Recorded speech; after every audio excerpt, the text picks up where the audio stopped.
Hello दोस्तों, मैं हूं तुम्हारा mentor friend Manish Purohit. I'm a former scientist और आज की इस वीडियो में हम एक्सियम 4 मिशन के बारे में बात करने वाले हैं। कुछ बेसिक सवाल जो हम डिस्कस करने वाले हैं वो हैं एक्सियम 4 मिशन क्या है, ये 1984 का जो हमारा मिशन था उससे टेक्नोलॉजी में कितना अलग है।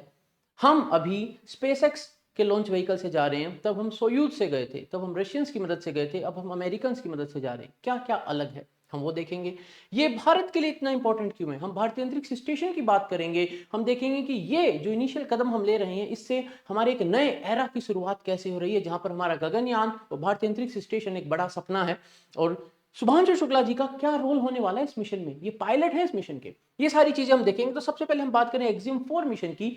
सो दोस्तों, एक्सियम 4 मिशन एक्सियम स्पेस नाम की एक प्राइवेट कंपनी है, उसका मिशन है, उसका एक चौथा मिशन है। इससे पहले भी वो 3 प्राइवेट एस्ट्रोनॉट्स को इंटरनेशनल स्पेस स्टेशन पे लेके जा चुके हैं और हर बार लेके जाने के लिए वो स्पेस एक्स का फॉल्कन लॉन्च व्हीकल यूज करते हैं और स्पेस एक्स का क्रू ड्रैगन यूज करते हैं। अब इस मिशन में भी फॉल्कन 9 की मदद से क्रू ड्रैगन के अंदर बैठकर 4 एस्ट्रोनॉट इंटरनेशनल स्पेस स्टेशन पे जाएंगे। वहां पर वो 14 दिन के लिए रुकेंगे और फिर वापस लौट कर आ जाएंगे। अब यहां पर एक सवाल आपके मन में आ सकता है कि हम एक्सियम के थ्रू क्यों जा रहे हैं। जब हम 1984 में गए थे तो हम रशियंस के साथ गए थे, रशिया की जो रोस्कोस्मोस है उसके साथ गए थे, यानी सोवियट्स थे उस वक्त, उनकी मदद से गए थे, कॉस्मोनॉट बन के गए थे। यहां पर हम एक प्राइवेट एस्ट्रोनॉट बनकर जा रहे हैं। दोस्तों, इंटरनेशनल स्पेस स्टेशन एक बहुत बड़ा कोलैबोरेशन है। हम तब गए थे तो हम रशियंस की स्पेस लेबोरेटरी में गए थे, अब हम एक इंटरनेशनल स्पेस स्टेशन में जा रहे हैं। अगर इंडिया नासा के रास्ते उस प्रोसेस को कैरी आउट करना चाहता तो वो प्रोसेस बहुत लंबा और बहुत महंगा, और सबसे बड़ी बात, उसके लिए इंडिया को एक बहुत एक्टिव रोल प्ले करना पड़ता है। अगर हम इंटरनेशनल स्पेस स्टेशन पे क्रू के जैसे जाते हैं, क्रू के जैसे जाने का मतलब है जैसे क्रू 9 क्रू 10 जाता है जो वहां पर 6-6 महीने रुकता है, उनके जैसे जाना हो तो दूसरी बात यह भी है जो बड़ा चैलेंज है कि आपको फिर वहां पर 6-6 महीने वाला स्टे भी रखना पड़ेगा। तो ये जो सारे चैलेंजेस हैं, इन चैलेंजेस को एक बार साइड कर कर अगर हमें तुरंत हमारे गगन यात्री को first hand in person experience कराना है कि कैसी होती है स्पेस फ्लाइट, कैसे ऑपरेट करते हैं क्रू ड्रैगन को, डॉकिंग के टाइम पे क्या चीजें ध्यान रखनी होती हैं और कंटिजेंसी प्लानिंग क्या होती है, री एंट्री के टाइम पे क्या क्या चीजें ध्यान रखनी पड़ती हैं। तो माना हमने यहाँ पे 550 करोड़ रुपए खर्च करे हैं, लेकिन फिर भी ये रास्ता बहुत ही सुलझा हुआ है क्योंकि इसका एग्जीक्यूशन टाइम छोटा है। तभी तो हम सिर्फ 14 दिन के लिए जा रहे हैं। दूसरी बात यह भी है दोस्तों कि हम जब वहां पहुंचेंगे इंटरनेशनल स्पेस स्टेशन पे तो पूरा इंटरनेशनल स्पेस स्टेशन हमारी एक्सेस में नहीं होगा। हमें वो पर्टिकुलर लोकेशंस पे ही जाना अलाउड होगा जहां से रिलेटेड हम एक्सपेरिमेंट करने वाले हैं और फिर हम वापस आ जाएंगे। तो ये तो बात हुई एक्सियम 4 मिशन की। अब हम बात करते हैं कि ये कितना अलग है 1984 के मिशन से। दोस्तों, उसको भी देखें हम। तो 1984 में 3 अप्रैल 1984 को Rakesh Sharma ji as a cosmonaut गए थे सैल्यूट 7 पे। ये रशिया का, यानी उस वक्त के सोवियत का स्पेस लैब था। ये कुछ फोटोज हैं। ये एक स्टैंडर्ड कॉस्मोनॉट का स्पेस सूट है जो आप यहां पर देख रहे हैं। ये सैल्यूट 7 है, वो स्पेस लैब जहां पर इस सोयूज नाम के स्पेसक्राफ्ट में बैठकर 3 कॉस्मोनॉट्स पहुंचे थे इस स्पेस लैब में और रुके थे 7 दिन 21 घंटे 40 मिनट के लिए। अभी शुभांशु शुक्ला जी जो जा रहे हैं वो रुकेंगे 14 दिन के लिए। लिफ्ट ऑफ होगा 10 तारीख को, फिर उसके 28 घंटे बाद डॉकिंग होगी। अब थोड़ा कंपैरिजन करें सैल्यूट 7 का इंटरनेशनल स्पेस स्टेशन से, तो यहां देखिए दोस्तों, ये है सैल्यूट 7। थोड़ा सा मैं इसकी हिस्ट्री आपको बताऊं तो जब कोल्ड वॉर चल रहा था, स्पेस रेस चल रही थी, तो अमेरिका और सोवियट्स में एक खींचतान थी। तो सोवियट्स ने salute 1, salute 2, 3, 4, 5, Soyuz 4, 5, salute 6, salute 7, Mir, ये सारे स्पेस लैब्स बनाए थे। ये सब स्पेस लैब्स जो थे ये सोवियट्स के बनाए हुए थे। एंड इन्हीं स्पेस लैब्स में वो अपने कॉस्मोनॉट्स को भेजते थे। इंटरनेशनल स्पेस स्टेशन जो है वो सिर्फ अमेरिका का नहीं है, ये कोलैबोरेशन है। इसमें रशिया भी है, जापान भी है, कनाडा भी है, अमेरिका भी, और भी बहुत सारे देश हैं। उन सबका एक कोलैबोरेशन है। ये पिछले 25 साल से एक्टिव है। ये सारे जो मीर, स्काईलैब, सैल्यूट 6, 7, ये सब बहुत पहले खत्म हो चुके हैं। जब राकेश शर्मा जी गए थे तो वो इस सैल्यूट 7 स्पेस लैब में गए थे, जो कि 19,824 किलो का था। 16 मीटर इसकी लेंथ थी और इसका डायमीटर था 4.15 मीटर। आज की तारीख में स्पेस के अंदर चाइना का स्पेस स्टेशन है टियांगोंग, इंटरनेशनल स्पेस स्टेशन है। 2030 तक इसको हटा दिया जाएगा। भारतीय अंतरिक्ष स्टेशन, जो कि कुछ ऐसा दिखने वाला है, ये 2035 तक एक्टिव हो जाएगा। और रशिया भी अपना स्पेस स्टेशन बनाना चाह रहा है और कुछ प्राइवेट कंपनीज भी अपना स्पेस स्टेशन बनाना चाह रही है, जिसमें से एक्सियम भी एक कंपनी है जो चाह रही है कि स्पेस टूरिज्म के लिए वो भी 400 किलोमीटर ऊपर धरती से एक अपना स्पेस स्टेशन बनाएंगे और टूरिस्ट को लेके जाएंगे। जैसे अभी लेके जा रहे हैं, कुछ इसी तरीके से वो टूरिस्ट को लेके जाएंगे। तो ये डिफरेंस है। हम गए थे 1984 में इस सैल्यूट 7 में। इसकी फोटो खींची गई थी डॉकिंग से पहले, कॉस्मोनॉट्स ने फोटो खींची थी। और इसमें जाके डॉक होता है सोयूज। हम सब चीजें देखेंगे एक करके, ठीक है। ओके, अब जब हम बात करते हैं जाने की, तो जाने के लिए हमें रॉकेट चाहिए। तो जब 1984 में हम गए थे तो हम सोयूज यू नाम के लॉन्च व्हीकल में गए थे, जो कुछ ऐसा दिखता है। 3,13,000 किलो इसका वजन है। ये 6,900 किलो लो अर्थ ऑर्बिट तक लेकर जा सकता है, यानी वही 400-600 किलोमीटर ऊपर धरती से। इस लॉन्च व्हीकल के टोटल 786 लॉन्चेस हुए थे और इसके अंदर जो इंजन थे वो सेमी क्रायो और बाई प्रोपेलेंट थे। सेमी क्रायो पे मैंने अभी एक वीडियो किया, आप उसको जाके देखेंगे तो आप समझ जाएंगे। इसके अंदर इंजन लगे हुए थे, आरडी के नाम से इंजन लगे हुए थे, उनके आगे एक नंबर था, आप समझ जाएंगे। आप कंपैरिजन देखिएगा उसके अंदर। बाई प्रोपेलेंट में आपको बताऊं, बाई प्रोपेलेंट का मतलब इसको हाइपरबोलिक भी कहते हैं, यानी दो जो फ्यूल और ऑक्सीडाइजर होते हैं वो ऐसे होते हैं कि जैसे वो मिक्स होते हैं, उनको जलाना नहीं पड़ता, मिक्स होती वो अपने आप जल जाते हैं, उनको बाई प्रोपेलेंट कहते हैं। वो ज्यादातर ये अपर स्टेजेस में यूज करते हैं, ठीक है। हम अब जो जा रहे हैं 2025 में, तो शुभांशु शुक्ला जी जा रहे हैं फॉल्कन 9 में, जो कि 5,49,000 kg का लॉन्च व्हीकल है और इसकी कैपेबिलिटी लो अर्थ ऑर्बिट तक 17,500 किलो लेके जाने की है। उस केस में जब ये इतना वजन लेके जाता है लो अर्थ ऑर्बिट में, तो इसका ये जो निचला हिस्सा है ये वापस आकर लैंड कर जाता है। लेकिन अगर आप बोलें कि हमें लैंड नहीं करवाना, इस पूरे के पूरे रॉकेट को हमको निचले हिस्से को जो फर्स्ट स्टेज को वापस नहीं लेके आना, तो ये काबिलियत 22,000 किलो हो जाती है। अभी तक इसके 485 लॉन्चेस हो चुके हैं और ये जो लॉन्चेस हैं ये पिछले कुछ सालों में हुए हैं। एंड ज्यादातर लॉन्चेस में पहला हिस्सा जो है वो वापस आकर लैंड कर जाता है, जो फर्स्ट स्टेज है। और इसके अंदर सेमी क्रायो जो इंजन है वो लगे हुए हैं, मर्लिन इंजन इसके अंदर लगे हुए हैं। तो उसका कंपैरिजन भी आपको मेरे पिछले वीडियो में, जिसमें मैंने सेमी क्रायो इंजन की बात की, उसमें मिल जाएगा। ओके, अब आगे बढ़े। ये अभी भी एक्टिव है, ये रिटायर हो चुका है। ओके, अब हम बात करते हैं स्पेसक्राफ्ट की। ये जो आपको दिख रहा है ये सोयूज है। सोयूज का बेसिक डिजाइन ऐसा ही रहा है, लेकिन इसमें बेसिक माइनर चेंजेस हुए हैं। जिस स्पेसक्राफ्ट में राकेश शर्मा जी गए थे वो सोयूज टी नाम का था, वो 6,850 किलो का था। उसके टोटल 18 लॉन्च हुए। वो 1978 से 1986 तक एक्टिव रहा। यहाँ पे सोलर पैनल दिख रहे हैं, हम देखेंगे सारी डिजाइन क्या है। और ये जो पार्ट है दोस्तों, ये डॉकिंग के लिए यूज होता है। अब हम जो जा रहे हैं, हम ड्रैगन में जा रहे हैं, जिसमें ये जो पार्ट आपको दिख रहा है ये सोलर पैनल्स हैं। तो आधे पे सोलर पैनल है, आधे पे नहीं है। इसको हम ट्रंक कहते हैं। ये 6,500 किलो का है। ये इसका नोज कोन है। इसके 51 मिशंस कंप्लीट हो चुके हैं। अभी इस वक्त अमेरिका ज्यादा से ज्यादा जितने भी मिशंस होते हैं जहां पर एस्ट्रोनॉट्स को स्पेस में जाना हो, वो ड्रैगन को यूज करते हैं, स्पेस एक्स ड्रैगन को। ये अभी भी एक्टिव है और ये रीयूजेबल है काफी।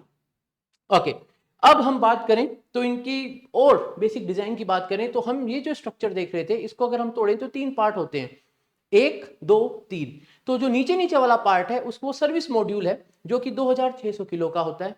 बीच का जो पार्ट है वो डिसेंट मॉड्यूल है, यानी इसके अंदर एस्ट्रोनॉट वापस आते हैं, यहाँ पे क्रू बैठता है। ये 2,900 किलो का है। ये 2 मीटर बाय 2 मीटर तकरीबन का है। ये ऑर्बिटल मॉड्यूल है जो कि 1,300 किलो का है। तो ये 3 पार्ट रहते हैं। यहां पर जो है क्रू इसके अंदर बैठता है, ये क्रू वाला पार्ट है। ये पार्ट जाके डॉक होता है, फिर बस ये पार्ट वापस नीचे आता है, सिर्फ ये आता है, बाकी सब डिस्कार्ड कर दिए जाते हैं। ये जो स्पैन है ये 10 मीटर का है। ये हमारा ड्रैगन है। ड्रैगन जो है वो 8 मीटर हाइट है उसकी और उसका डायमीटर 4 मीटर का है। इस पार्ट को नोज कोन कहते हैं। यहां पर क्रू बैठती है। इसके अंदर 3 जा सकते थे जब राकेश शर्मा गए थे। यहां पर 7 जा सकते हैं, लेकिन यूजुअली 4 जाते हैं, लेकिन 7 की कैपेसिटी है। ये जो ट्रंक है ये इसका वही सर्विस मॉड्यूल टाइप का पार्ट है, जिसको अलग कर दिया जाता है और ये पूरा पार्ट जो है ये वापस धरती पर आ जाता है। आप ये मान के चलिए ये टोटल 6,500 किलो का था, तो 3,000 किलो के आसपास ये वापस लेके आ जाते हैं। बाकी सब ये जो है पार्ट छोड़ दिया जाता है। ये कंपैरिजन हो गया क्रू मॉड्यूल्स का, सोयूज एंड ड्रैगन का। ये इंजन है इसके, यहाँ पे जो दिख रहे हैं ये इंजन है। और ये जो पार्ट है जो छुपा हुआ आपको दिख रहा है, यहाँ पर भी जो है थ्रस्टर्स लगे हुए हैं, ये मेन इंजन हैं। ठीक, इनको फायर करके ही ओरिएंटेशन, स्पीड सब कुछ कंट्रोल कर जाती है लैंडिंग के टाइम पे। ये पार्ट खुल जाता है, अब वो चीज़ हम देखेंगे खुल जाता है और क्या होता है, क्योंकि जब हम जाएंगे इंटरनेशनल स्पेस स्टेशन पे तो डॉकिंग करनी होगी ना भाई। जब हम सैल्यूट पे गए तो सैल्यूट से डॉक करेंगे, ये जाकर वहां पे डॉक करेगा, तभी तो कॉस्मोनॉट इस साइड से उस साइड पहुंचे होंगे। वैसे ही जब ये डॉक करेगा तो एस्ट्रोनॉट्स इस साइड से दूसरी साइड पहुंचेंगे। कैसे होता है वो देखते हैं। तो यहां देखो, ये सोयूज है, सोयूज का जो डॉकिंग प्रोसेस है वो थोड़ा सा डिफरेंट है। ये जो तरीका यूज करते हैं तो इसको कहते हैं प्रोब एंड ड्रॉग मॉड्यूल। तो सामने एक कॉनिकल शेप का ऐसा एक स्ट्रक्चर होता है, और ये जो पार्ट है जो एक हैमर के जैसा है, ये सीधा जाकर उस कॉनिकल पार्ट के अंदर फिक्स हो जाता है। लेकिन जब हम बात करते हैं ड्रैगन की, ये जो इंटरनेशनल डॉकिंग अडेप्टर है, जो इंटरनेशनल डिजाइन प्रपोज्ड है, नासा, ईसा सब देशों ने जो मिलकर एक स्टैंडर्ड बनाया है डॉकिंग का, उसको फॉलो करता है। जहां पर यहां पर आपको जो दिख रही है एक रिंग, उसके ऊपर 3 पेटल्स के जैसे होती है मेटल की, वो इसके सामने जो है पहले सॉफ्ट कैप्चर करती है और फिर लैच करके उससे बंध जाती है। तो दोनों की अप्रोच काफी अलग है। आज भी सोयूज इसी टेक्निक को यूज करता है। स्पेसएक्स के लिए हमने ये वाली डिजाइन बनाई है क्योंकि ये भविष्य है। मैक्सिमम जितने भी अभी स्टैंडर्ड हैं वो इसी को फॉलो करते हैं। इसका एक अपने पास एनिमेशन है, यहाँ देखिए, ये एक्सियम 1 मिशन का वीडियो है, डॉकिंग हो रही है। तो ये देखिए पेटल है जो दिख रहा है, और ये जो पेटल है यहाँ पे देखो, ये हुआ सॉफ्ट कैप्चर, ये सॉफ्ट कैप्चर हुआ है, और इसके बाद अब ये रिट्रैक्ट होके इसको हार्ड लैच करेगा। अब इसको देखिए, ये जो है ये ड्रॉग एंड प्रोब है, ये जाएगा और ये उसके अंदर डॉक हो गया। कंप्लीटली डिफरेंट है, दोनों प्रोसेस एकदम अलग है। ये सोयूज है, आज भी ये ऐसा ही यूज करते हैं। एक सोयूज पहले से डॉक्ड है, ये दूसरा सोयूज है, और ये एक्सियम 1 मिशन के टाइम का है। ये नोज कोन खुला हुआ है, ये जो आपको काले काले दिख रहे हैं गोल गोल, यहां पर थ्रस्टर्स लगे हुए हैं ओरिएंटेशन मेंटेन करने के लिए। So this is the difference between the docking mechanism. Russians आज भी यही यूज करते हैं और बाकी सारे देश इसको डेवलप कर रहे हैं, और हम भी स्पेसएक्स में यही टेक्नोलॉजी डेवलप कर रहे हैं। ओके, तो ये समझ में आया कि क्या डिफरेंट है। अब बात आती है कि ये इतना इंपॉर्टेंट क्यों है। ये इतना इंपॉर्टेंट इसलिए दोस्तों क्योंकि भारत ने एक सपना देखा है। सपने में हम चाहते हैं हमारा खुद का भारतीय अंतरिक्ष स्टेशन हो जो 2035 तक एक्टिव हो जाए, और उस 2035 तक एक्टिव होने वाले स्पेस स्टेशन के लिए हमारा एक प्लान है कि 2028 में हम पहला मॉड्यूल लॉन्च करें, 2030 में हम दूसरा मॉड्यूल लॉन्च करें, 2032 में हम एक और मॉड्यूल लॉन्च करके ये स्ट्रक्चर बनाएं, फिर 2033 में हम एक और मॉड्यूल को लॉन्च करके ये स्ट्रक्चर बनाएं, 2034 तक ये स्ट्रक्चर हमारा तैयार हो, और 2035 में हमारे सारे ऑपरेशंस चालू हो जाए। हर एक मॉड्यूल को लॉन्च करना होगा, वो स्पेस में जाएगा, स्पेस में जाकर एक मॉड्यूल दूसरे मॉड्यूल से डॉक होगा। यहां पर आपको जो दिख रहा है ये हमारा गगनयान का क्रू मॉड्यूल है जो यहाँ पे डॉक्ड दिख रहा है। इसलिए हमें जरूरत है इस पूरे प्रोसेस को समझने की। एक होती है टेक्नोलॉजी, एक होता है उसका ह्यूमन एस्पेक्ट। अभी हम ह्यूमन एस्पेक्ट को समझने के लिए शुभांशु शुक्ला जी को इस मिशन पे भेज रहे हैं। ओके, तो प्लान ये है, अब ये जो पार्ट है ये सब आगे खिसक चुका है। जीवन फ्लाइट मार्च 2025 की जगह दिसंबर हो चुकी है। फिर एक एक करके फ्लाइट्स जो होनी है, अब ये जो H1 जो पहली क्रू फ्लाइट थी ये 2027 में खिसक चुकी है। तो ये मिशन थोड़ा सा आगे खिसक गया है, बट देन ये पूरा प्लान है हमारा, ये गगनयान से रिलेटेड प्लान है। गगनयान के अंदर क्रू मॉड्यूल होगा, क्रू मॉड्यूल के अंदर हमारे गगन यात्री होंगे, और उनको स्पेस में जाके वापस आना है। यानी हमें बहुत सारी चीजें सीखने को मिलेगी इस मिशन से, क्योंकि हमारे शुभांशु शुक्ला जी भी एक गगन यात्री हैं जो गगनयान मिशन के लिए सेलेक्ट हुए। तो ये जो हमारा एक स्पेस ड्रीम है उसको सच करने का ये हमारा पहला स्टेप है। होगा क्या देखिए, तो 2027 हो गया, ये 2027 में हमारी पहली क्रू फ्लाइट होगी। 2028 में हम पहला हमारा भारतीय अंतरिक्ष स्टेशन का मॉड्यूल भेजेंगे।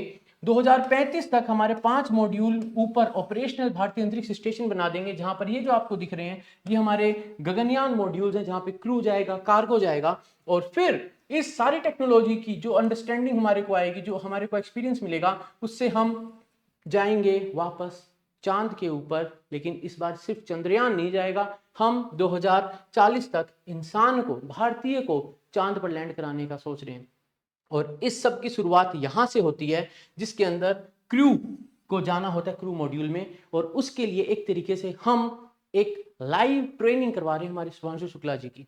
ओके फाइन, तो ये पूरी डिटेल्स हैं जो हम यहां से सीखेंगे, उसको हम यहां इंप्लीमेंट करेंगे। ये हमारा गगनयान है और ये हमारा भारतीय अंतरिक्ष स्टेशन है। यहाँ की टेक्नोलॉजी यहाँ काम आने वाली है फाइनली, जो हमें मिलेगा भारतीय अंतरिक्ष स्टेशन 2035 तक, राइट। ये सारी चीजें उसके हमें बता रखी कि अलग अलग मॉड्यूल्स वगैरह क्या होंगे उसके, एंड कुछ ऐसा होगा। अब आप इसको देखिए, ये आपको सैल्यूट के जैसा लग रहा है। इसकी जो आप डायमेंशंस वगैरह देखेंगे, इसकी लेंथ वगैरह देखेंगे, आप कंपेयर करेंगे तो ये सैल्यूट के जैसा है। जो सैल्यूट का एक सिंगल एंटिटी थी, उसी की मल्टीपल कॉपीज को हम जब जोड़ते चले जाएंगे तो हमारा पूरा भारतीय अंतरिक्ष स्टेशन बन जाएगा। मैं ये नहीं कह रहा कि एग्जैक्ट कॉपी है, but then that's how the design evolve, ऐसे डिजाइन इवॉल्व होती है। ओके, समझ में आया कि हमारे लिए क्यों इंपॉर्टेंट है। अब बात आती है शुभांशु शुक्ला जी का क्या रोल है एज अ पायलट। सो दोस्तों, जब हम बात करते हैं एक्सियम 4 या स्पेस एक्स के किसी भी मिशन की, तो वो ऑलमोस्ट कंप्लीटली सब कुछ ऑटोमेटिक होता है, ऑटोनोमस होता है।